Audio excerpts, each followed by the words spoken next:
Era como se ter a informação da temperatura, do vento, o comportamento do tempo, era a mesma noção, a mesma sensação que nós temos hoje pela busca de um sinal de Wi-Fi.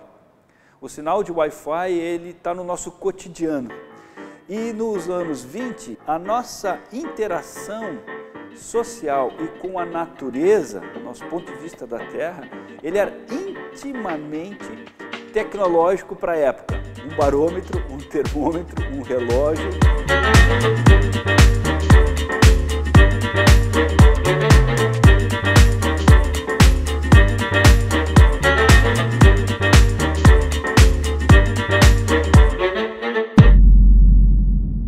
Há relato de 1820, numa publicação do Saint-Hilaire, que ele descreve o clima de Porto Alegre, as condições ambientais de Porto Alegre, como uma das melhores do sul do Brasil.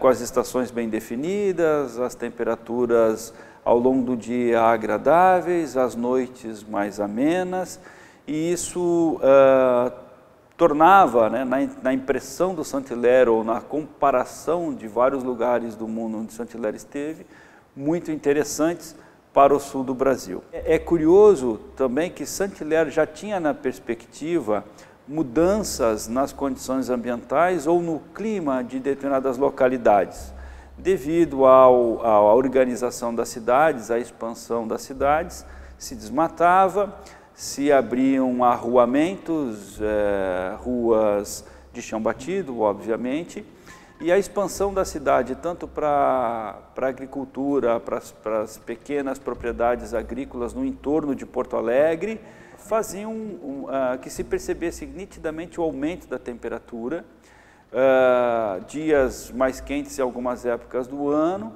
No início dos anos 800 e principalmente final dos anos 1800, se cria mundialmente o hábito de coletar dados de precipitação, de temperatura, de pressão atmosférica. Nós estamos evoluindo muito na instrumentação.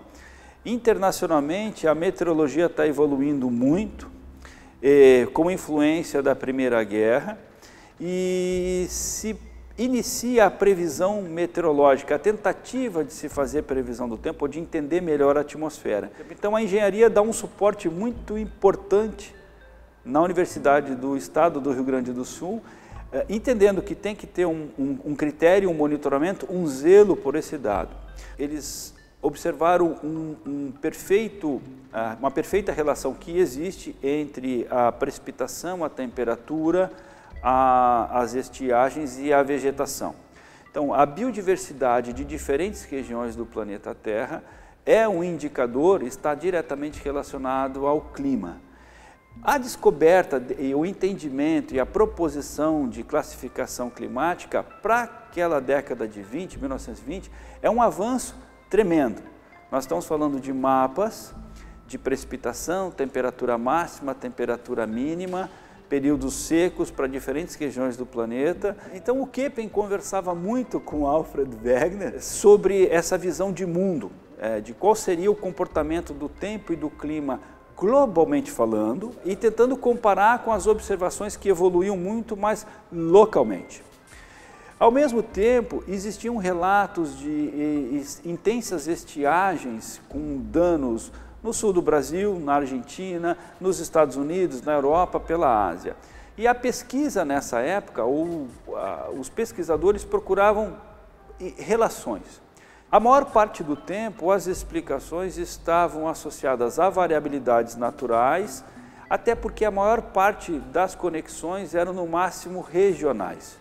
Iniciaram indagações técnicas sobre a química da atmosfera, a mudança da cobertura do solo, a expansão das cidades, a qualidade de vida das pessoas, doenças que eram muito comuns na época, como tuberculose, crises de asma, o que nós chamamos de doenças respiratórias, gripes e assim por diante. Então se entendeu que era muito importante aliar esse estudo climático, meteorológico, de engenharia, como a medicina. Inclusive gestores públicos de Porto Alegre, médicos, etc., contribuíram no desenvolvimento da cidade, nas novas avenidas que a cidade deveria ter, na construção de praças, de parques, a importância de se ter áreas arborizadas em Porto Alegre, ela está intimamente associada a essa percepção da vida das pessoas nos ambientes urbanos, que era excepcionalmente diferente que nós temos na atualidade. Não existimos o saneamento, o tratamento do esgoto, isso tudo se pensava em fazer isso, ou se pensava em como adquirir essa infraestrutura. Existe sempre uma pergunta nos anos 20, que o clima da Terra tem que ter variado, tem que ter oscilado entre períodos mais úmidos e mais secos, mais frios e mais quentes, e será que nós estamos dentro destas variações? Ou a expansão das cidades, o rápido desmatamento, a rápida mudança para a organização de cidades, como Porto Alegre, tem uma influência que seja maior ou não na nossa vida regionalmente falando. Nessa época, também já se entendia que o vapor d'água, mesmo sendo um gás de efeito estufa natural, ele entra pelo ciclo hidrológico na atmosfera, forma a nuvem, em seguida que ocorre a precipitação, ele volta para a superfície. Então ele tem efeito estufa, mas ele tem poucos dias, poucas semanas na atmosfera, ele cicla muito.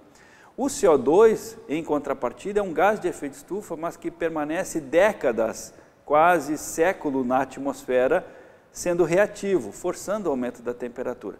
Então, isso tudo está sendo entendido, sendo basicamente explicado na década de 20 ou próxima à década de 1920. Então, surge, com N pesquisadores que eu citei, a ideia de que mudança climática ela é natural e poderá ser acelerada pelas atividades humanas, se as atividades humanas, a partir de 1920, seguirem queimando carvão e passarem a consumir combustível fóssil, petróleo. Isso é o que vai surgir para o futuro, que é o que a gente vai detectar um século depois, ou mais, né? Então, o entendimento da mudança climática global, cientificamente, ele já tem mais de um século. Nós avançamos a cada década que passa no melhor entendimento e sempre corroboramos com o que apareceu no início da década de 20. Nós temos 100 anos de dados e os 100 anos de dados mostram que a precipitação, os extremos de falta de precipitação ou de precipitação acima da média em Porto Alegre, na década de 20 são menores que na década atual, então chove mais no Rio Grande do Sul, isso é um resultado da mudança climática. Nós temos mais eventos extremos, tanto de estiagem como de precipitação. Nós temos um riquíssimo acervo para ter como comparação científica, como medida, como métrica incontestável de que aumentou a nebulosidade, aumentou a precipitação, aumentou os extremos e agora é possível ver, com satélites, com toda a engenharia moderna que nós temos para a meteorologia e para a climatologia, mais os estudos de paleoclima que nós executamos, que a mudança climática é global. O atual cenário de mudança climática ele não é fisicamente governado por ciclos naturais, e sim pelas atividades antropogênicas.